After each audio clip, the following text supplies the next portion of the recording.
शास्त्रों के अनुसार कलयुग में हनुमान जी की भक्ति को सबसे जरूरी, प्रथम और उत्तम बताया गया है।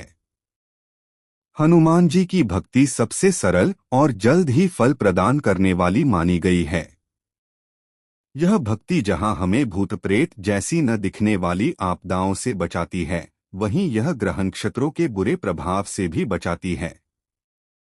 हनुमान जी को मनाने के लिए और उनकी कृपा पाने के लिए सबसे सरल उपाय है हनुमान चालीसा का नित्य पाठ। यह साधना साधक श्री राम नवमी, हनुमान जयंती अथवा किसी भी मंगलवार की रात्रि को शुरू कर सकता है तथा समय 10 बजे के बाद का रहेगा। सर्वप्रथम साधक स्नान आदि से निवृत्त होकर लाल या भगवे वस्त्र धारण करके लाल आसन पर बैठ जाएं। सकाम और निष्काम दोनों ही कार्यों में दिशा उत्तर ही रहेगी। साधक अपने समीप ही किसी पात्र में 108 भुने हुए चने या 108 तिल की रेवड़ियां रख ले। अब साधक अपने सामने किसी बाजोट पर लाल वस्त्र बिछाकर उस पर हनुमान जी का चित्र या यंत्र या विग्रह और साथ ही भगवान गणपति जी का विग्रह या प्रतीक रूप में एक सुपारी स्थापित करे। उसके बाद दीपक और धूप अगरबत्ती जलाए। फिर साधक भगवान गणपति जी का सामान्य पूजन करे और वक्रतुंडाय हुम मंत्र का एक माला जाप करे। तत्पश्चात साधक भगवान गणपति जी से साधना की निर्विघ्न पूर्णता एवं सफलता के लिए प्रार्थना करे।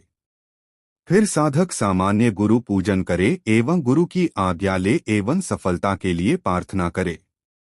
इसके बाद साधक भगवान हनुमान जी का सामान्य पूजन करे, उन्हें सिंदूर से तिलक करे और फिर धूप दीप अर्पित करे। साधक को भोग में गुड़ तथा उबले हुए चने अर्पित करने चाहिए। साथ ही कोई भी फल अर्पित किया जा सकता है। साधक दीपक तेल या घी का लगा सकता है। साधक को आँख के पुष्प या लाल रंग के पुष्प समर्पित करना चाहिए। इस क्रिया के बाद साधक बीज मंत्र का उच्चारण कुछ देर करे तथा उसके बाद अनुलोम विलोम प्राणायाम करे। प्राणायाम के बाद साधक हाथ में जल लेकर संकल्प करे तथा अपनी मनोकामना बोले। अगर कोई विशेष इच्छा के लिए साधना की जा रही हो तो साधक को संकल्प लेना चाहिए कि मैं अमुक नाम का साधक अमुक गोत्र अमुक गुरु का शिष्य होकर यह साधना अमुक कार्य के लिए कर रहा हूँ। भगवान हनुमान मुझे इस हेतु सफलता के लिए शक्ति तथा आशीर्वाद प्रदान करे। इसके बाद साधक राम रक्षा स्तोत्र का एक पाठ या रामाय नमः का यथासंभव जाप करे। जाप के बाद साधक अपनी तीनों नाड़ियों अर्थात इड़ा, पिंगला तथा सुषुम्ना में श्री हनुमान जी को स्थापित मानकर उनका ध्यान करे। अतुलित बलधामन हेम शैलाभ देह दनुज्वन कृशानु ज्ञानिना अग्रगण्य सकल गुणनिधानम वानराणाम धीशं रघुपति प्रिय भक्तम वात जातन नमामि। अब जो 108 भुने हुए चने या तिल की रेवड़ियां आपने ली थी वे अपने सामने एक कटोरी में रख लें तथा हनुमान चालीसा का जाप शुरू कर दे।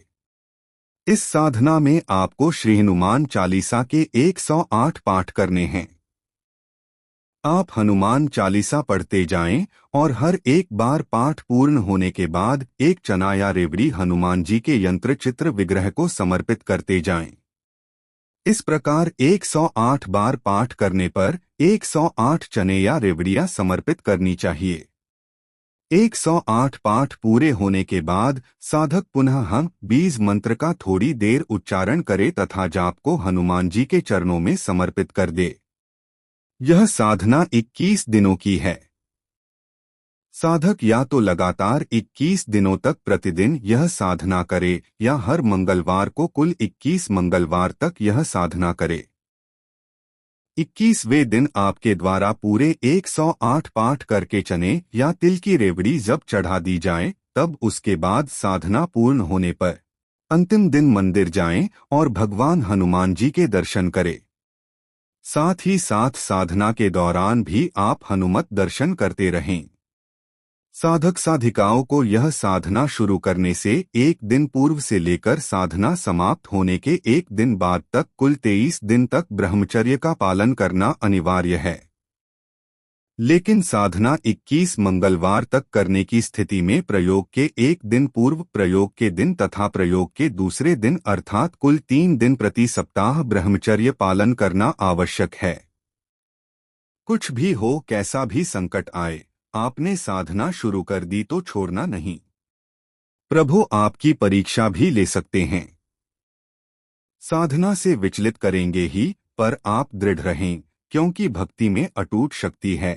और एक बार आपने यह साधना कर ली तो जो आनंद और जीवन में उत्साह का प्रवाह होगा, उसका वर्णन मैं अपनी तुच्छ बुद्धि से नहीं कर सकता। फिर भी इतना कह सकता हूँ कि इस साधना से निश्चित ही आपकी अभिलाषा की पूर्ति होगी, क्योंकि तुलसीदास जी ने कहा है ना, कवन सो काज कठिन जग माही, जो नहीं होही तात तुम पाही। साधना का क्रम यही रहेगा, 21 दिन या 21 मंगलवार तक तथा प्रतिदिन जो 108 चने या तिल की रेवड़ी आपने प्रभु को अर्पण किए थे, वो आप ही को खाना है, किसी को देना नहीं है। आपकी यह श्री हनुमान चालीसा साधना सफल हो और आपको भगवान हनुमान जी का आशीर्वाद प्राप्त हो।